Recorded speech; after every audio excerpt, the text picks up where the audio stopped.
Hi friends, I am back to read you chapters 3 and 4 of Jansen and The Mystery of the U.F.O. by David A. Adler. As you may remember, chapter 2 ended with they believed all the lights went away in the sky, they didn't really see any, and then all of a sudden someone goes, look, more lights. So, let's see what that's about. Chapter 3. Cam and Eric turned to look. These lights were not a mystery. A fire department light truck drove up and parked nearby. Several of its large moving beams of light searched the sky. The mysterious lights were just tiny dots of color. They floated in and out of the clouds. Then a television news truck drove into the parking lot. A young woman holding a microphone got out of the truck. A man holding a television camera followed her. The woman walked through the crowd and asked questions. Then she stood facing the cameraman. She took a deep breath, smiled, and spoke into the microphone. "This is Stephanie Jackson," she said.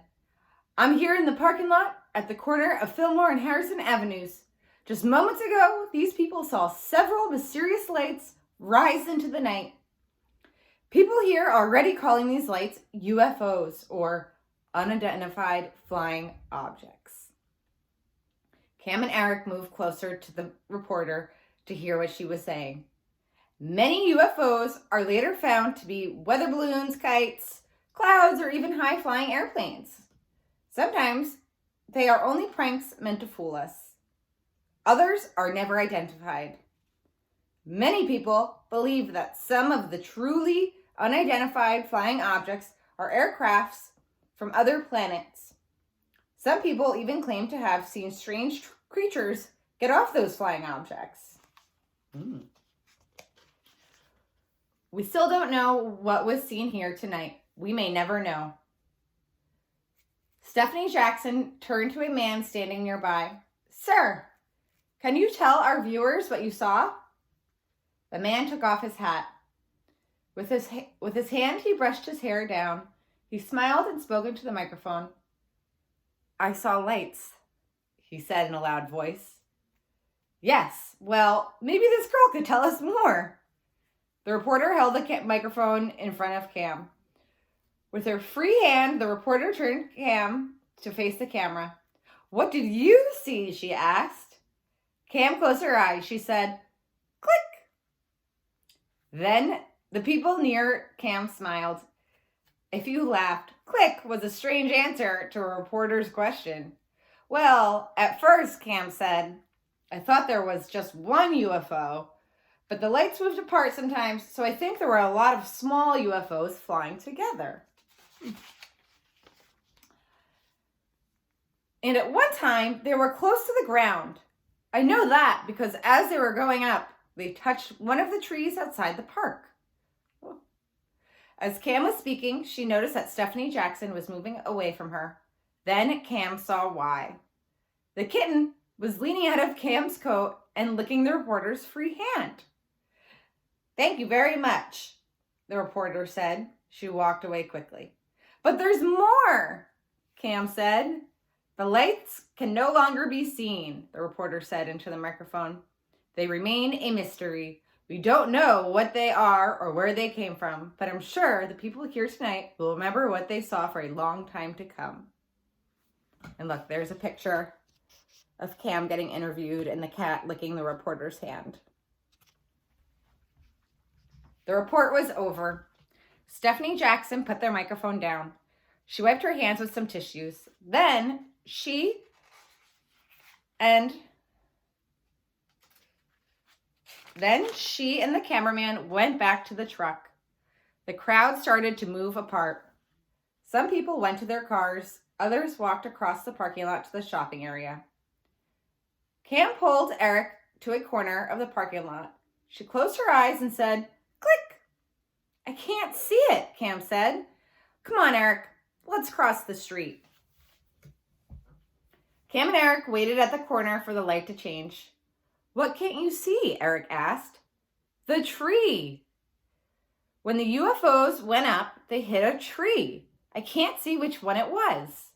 The light changed. Cam and Eric crossed the street. The reporter said that some people have seen UFOs land, Cam told Eric. Creatures from outer space got out.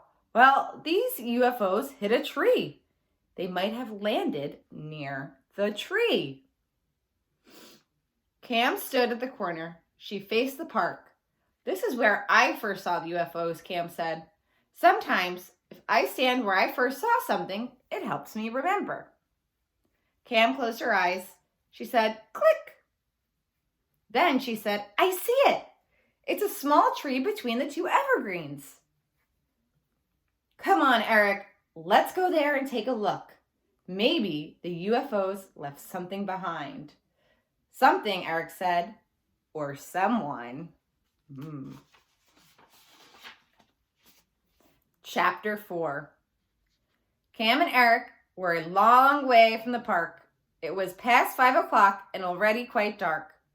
Let's go, Eric said. It's late. My parents are going out. I have to babysit for Howie and the twins tonight. And besides, Eric went on, we have homework to do. We could come back tomorrow when it's light out. Don't worry, Cam told him. As soon as we've seen what's on the other side of that tree, we'll go home. Cam felt something moving in her coat pocket. The flap opened up and the kitten looked out. Cam petted the back of the kitten's neck. The kitten purred. The flap closed as she settled back into the warmth of Cam's pocket. I think you've got yourself a pet, Eric said. Let's give her a name. She likes to climb trees, Cam said as they walked along. We could call her Twigs or Leaves. Cam thought for a minute. Or we could give her an outer space name. After all, we found her and saw a UFO at the same time.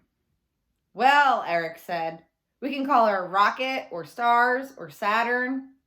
Saturn, that's good, Cam said. We'll name her after one of the planets. Let's see. There's Mars and Pluto and Neptune. That's a good name for a cat. We'll call her Neptune. Oh, just like our school district. Cam and Eric were getting close. We're getting close to the park. Cam stopped and looked at the trees. There were many different evergreens. Evergreens are green all year and are easy to tell apart. But the other trees, the ones without leaves, all look the same. Cam closed her eyes. She said, click. The tree the UFOs hit has white bark. It's a birch between two small pines. Cam opened her eyes. That's the one, she said, pointing. Cam and Eric walked past the birch tree. The park was empty and dark. The only light came from street lamps outside. Cam and Eric looked for some hint of a UFO landing. There was nothing near the tree. Toward the center of the park, Eric found two ripped balloons. Here's something, Cam said. She held up the wrappings from several small pocket flashlights and a used roll of tape. But these aren't from outer space.